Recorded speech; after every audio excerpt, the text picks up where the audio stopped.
All right, let's kick this off with a kind of mind-bending question.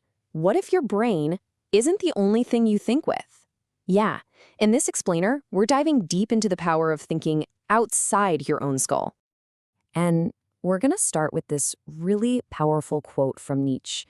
Think about it. He was suggesting, like over a century ago, that our best ideas, our best thoughts, they don't happen when we're all hunched over a desk. Nope. They happen when our bodies are actually moving. I mean, just think about it for a second. From the moment we're in school to our jobs in the office, what are we told? Sit still. Focus. Eliminate all distractions. But what if all that conventional wisdom is actually holding us back? What if it's just plain wrong? And let's be real, we've all felt this, right? The sheer amount of stuff we have to process every day it's just overwhelming. And that feeling, of being stuck inside your own head, like your brain is the only tool you've got, well, author Annie Murphy-Paul has a name for that. She calls it the brain-bound trap. So a huge reason we feel this way comes from this one really powerful metaphor, the brain as a computer. We tend to think of our minds like they're just hardware, defined by processing speed and memory. And what does that imply? It suggests that some brains are just better than others, kind of like a newer, faster computer model. And then there's the other big idea, the brain as a muscle. You've heard this one for sure. Think growth mindset or grit. The whole idea is that you can make your brain stronger through sheer effort. Just keep lifting those mental weights, right? And you'll get smarter. Okay, so while these ideas can be useful, they both share a really fundamental flaw, a big one. They both assume that thinking happens only inside our skulls. And that traps us, doesn't it? It forces us to try and solve every single problem using only the stuff we have locked up in our heads. This is where things get really interesting. It all leads to this revolutionary question from the philosopher Andy Clark. It's a simple question, but it completely reframes the whole problem. What if the boundary of our mind isn't our skin and skull? And that question leads us to the core idea of this whole explainer, the extended mind. This is the revolutionary concept that thinking doesn't just happen in the brain. No, it's a dynamic process we do with the world around us. So we're talking about our bodies, our physical spaces, and even other people. Suddenly, your brain isn't some lonely computer. It's more like a brilliant conductor pulling in all these resources from the world to help you think. Okay, so if our mind actually extends out into the world, where does it go first? Well, let's start with the one tool we have with us all the time, our own body. Now, this is going to sound completely counterintuitive. You'd think a task that needs intense visual focus, like a radiologist reading an image, would demand absolute stillness, right? But get this. A study found that radiologists who were walking on a treadmill actually performed better. They were faster with zero loss in accuracy. How wild is that? So what's going on here? Well, the reason is actually baked deep into our evolutionary history. When our bodies are actively exploring an environment, our visual system literally gets sharper, more sensitive. So movement isn't distracting the brain, it's priming it for better perception. And it's not just about walking either. Our hands are incredibly powerful thinking tools. I mean, there's research on startup pitches that found entrepreneurs who use their hands, skilled gestures, to explain their abstract ideas were way more persuasive. And we're not talking a small difference here. The results were staggering.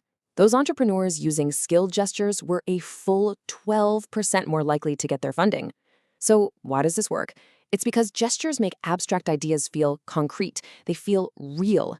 You're taking a concept that's just living in your mind, and you're giving it shape, giving it form right there in the air.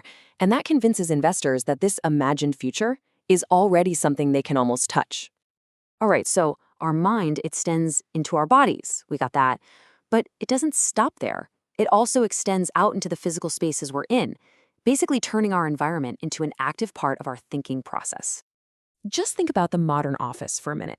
Something like 70% of office workers in the US are now in these open plan spaces. The original idea, it sounded great. Boost collaboration, create those collisions that spark amazing new ideas. The whole thing was supposed to be a smarter space.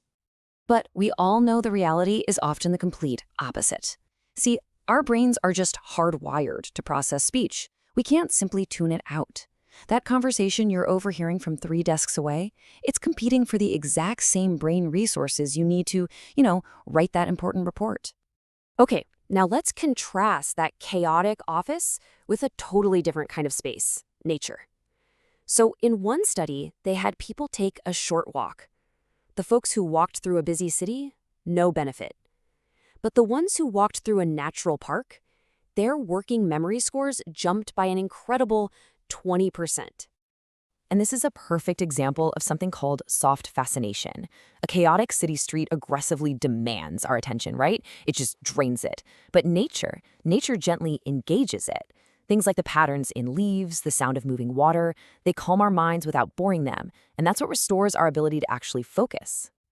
So you can start to see it, right? Thinking is this amazing dance between our brain, our body, and our environment.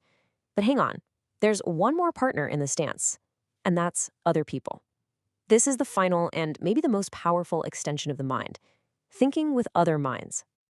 Our culture is obsessed with the idea of the lone genius, right? The innovator who just creates something brand new out of thin air.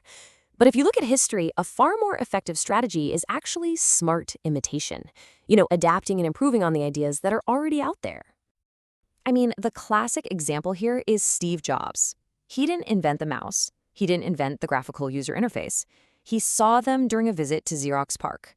But what he did was recognize their incredible potential, adapt them for the everyday user, and, well, he changed the world. It is the perfect example of thinking with the ideas of other people. So when you put all these pieces together, your body, your space, and other people, it leads to this really profound payoff. It gives us a completely new way to think about what it even means to be smart. See, intelligence isn't something you have, like a possession. It's something you do. It's not some fixed capacity that's locked inside your head. It's this fluid, dynamic process of actively making connections between your brain and all the rich resources in your body, in your environment, and in the people all around you. And here's the kicker. The truth is, you're already doing this every single day. You just might not realize it. So the question isn't if you're going to think outside your brain. The real question is, now that you know how it works, how are you going to do it better? How will you do it more deliberately, more effectively, and more intelligently?